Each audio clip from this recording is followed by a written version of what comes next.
இல்ல நான் தெரியாம தான் கேக்குறேன்.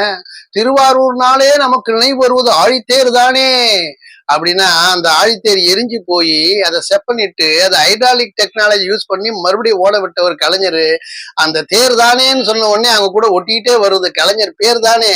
அதை கூட சொல்றதுக்கு முடியலையா, ரொம்ப புத்திசாலித்தனமா தவிர்க்கிறாராமா. அதை மீண்டும் ஓட விட்டு என்று மார்தட்டி கொண்டவர் யார் என்று உங்களுக்கு தெரியும். நீங்க அவர் பேரை சொல்லலைனாக்கா அவர் எல்லாம் மறந்துடுவாங்களா? அப்படி புச்சாதனமா தப்பிக்காதீங்க தம்பி. கலைஞர் பேரை மறக்க முடியாது. அந்த தேர் அப்படியே கல்லுல கொண்டாந்து இங்க வள்ளூர் படத்தை வச்சிருக்காரு பாருங்க, அதை பார்த்தாலும் அவர் பேர் ஞாபகம் வரும். அது மட்டும் இல்ல, நான் தெரியாம தான் கேக்குறேன். நண்பா நண்பி நண்பின்னு ஒரு வார்த்தை தமிழ்ல இருக்குது. திருவாரூர்ல போய் ரோட்ல கொண்டா நண்பா இந்த மத்திய பல்கலைக்கழகத்துல எல்லா துறையும் இயங்குது. எந்த பல்கலைக்கழகத்தையும் எல்லா துறையும் இருக்காதியா, பைத்தியகாரத்தனமா பேசக்கூடாது. தஞ்சாவூர் தமிழ் பல்கலைக்கழகம்னா தமிழ் தான் இருக்கும். சென்னை ஐஐடினாக்கா ஐஐடி அண்ணா யூனிவர்சிட்டினாக்கா அங்க இன்ஜினியரிங் பத்தி தான் பேசுவாங்க. அது மாதிரி ஒன்னொன்னுத்துக்கும் தனித்தனி பிரிவு இருக்கு. அதை விட்டுட்டு இது இருக்குது அப்படின்னு ரோட்ல போகணும் கேக்குறேன்.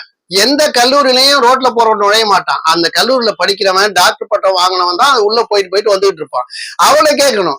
அதை விட்டுட்டு ரோட்ல போனவங்கிட்ட எங்க அவர் உடனே ஆஹாம் பாரு. இதெல்லாம் எவ்வளவு அம்பக்கான ஒரு நாடகத்தனமா இல்லை. இல்ல தெரியாம தான் கேக்குறேன்.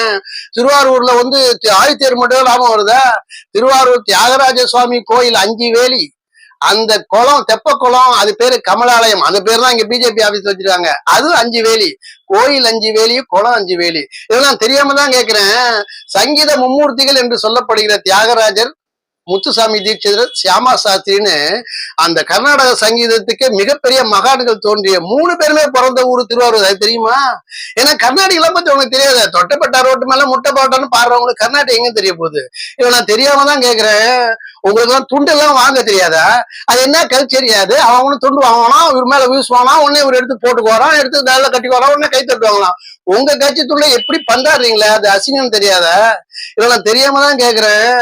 இது இல்ல அது இல்ல அது இல்லைன்னு சொல்லி அந்த பூமியில இறங்கினாலே புண்ணியம். ஏன் அந்த புண்ணியம் உங்களுக்கு கிடைக்கல?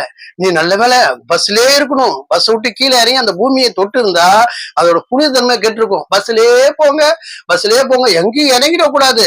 ஏன்னா ஒவ்வொரு மண்ணுக்கும் உள்ள புனிதத்தை கெடுத்துட்டு போயிடுவீங்க.